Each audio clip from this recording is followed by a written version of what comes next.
We are talking about chronic hypertension. Chronic hypertension में सबसे पहले तो इसकी प्री प्रेगनेंसी काउंसलिंग है। क्रॉनिक हाइपरटेंशन है क्या? वो हाइपरटेंशन जो कि 20 वीक ऑफ गेस्टेशन से पहले से पेशेंट को है, ठीक है, प्रेगनेंसी से पहले से पेशेंट को है, ठीक है। तो इसमें प्री प्रेगनेंसी काउंसलिंग ये है कि अगर पेशेंट AC इनहिबिटर या ARBs ले रही है तो वो उसको स्टॉप कर देगी, और preferably with in 2 days after informing pregnancy आपने इसे स्टॉप कर देना है, ठीक है। ये इसका प्री प्रेगनेंसी काउंसलिंग होगी। उसके बाद आपने प्रेगनेंसी में क्या करना है, आपका एम ये होना चाहिए कि 135 to 85 टारगेट लेवल है बीपी का, ये मेंटेन रहे। और आपने ट्रीटमेंट कब स्टार्ट करना है? जब बीपी का लेवल 140 to 90 से अबव हो जाए, ठीक है। तो फिर आप उसे कौन सी मेडिसिन देंगे? लिबिटोलॉल, निफेडिपिन और मिथाइलडोपा, ठीक है। लिबिटोलॉल, निफेडिपिन और मिथाइलडोपा ये इसी ऑर्डर में देनी है, ठीक है।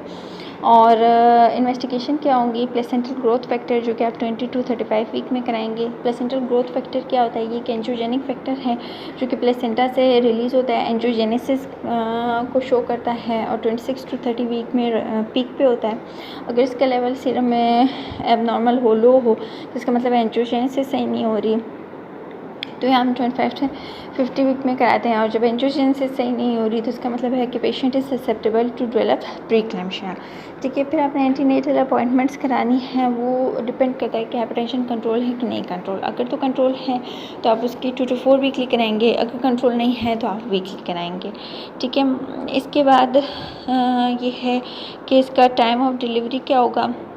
टाइम जो है आपने पेशेंट को उसी टाइम पे डिलीवर करना है जो आपका नॉर्मल टाइम है, मतलब 37 वीक से पहले उसको डिलीवर करने की ज़रूरत नहीं है अगर बीपी 160 110 से बिलो है, ठीक है। अगर 160 110 से ज़्यादा है तो 37 वीक पे डिलीवर कर देंगे, ठीक है ना।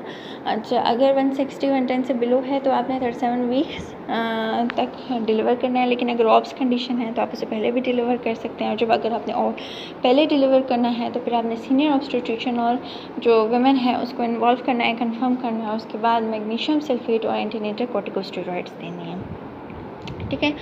पोस्ट नेटल क्या होगा? पोस्ट नेटल में अगर तो पेशेंट मिथाइलडोपा ले रही थी तो विद इन 2 days आपने उसे वो बंद कर देनी है, क्योंकि वो पोस्ट नेटल डिप्रेशन कॉज करती है, ठीक है। और अगर तो वो जो है वो उसका बीपी पोस्ट नेटल पीरियड में आपने कितना 140 90 पे रखना है, तो उसमें आप कितना रख रहे थे एंटी नेटल में 135 to 85, ठीक है। अब 140 90 रखना है, थोड़ा सा ज़्यादा है उससे, ठीक है।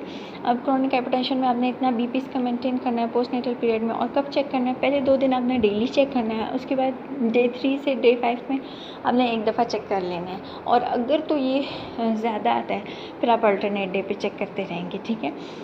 उसके बाद आप फोर्टनाइटली चेक करेंगे, मतलब 2 वीक्स बाद चेक करेंगे। उसके बाद 6 to 8 वीक पे चेक करेंगे, ठीक है। फिर अगर ठीक नहीं आता तो 6 मंथ पे भी आप इसे बुलाएंगे, ठीक है। फिर GP को रेफ़र कर देंगे।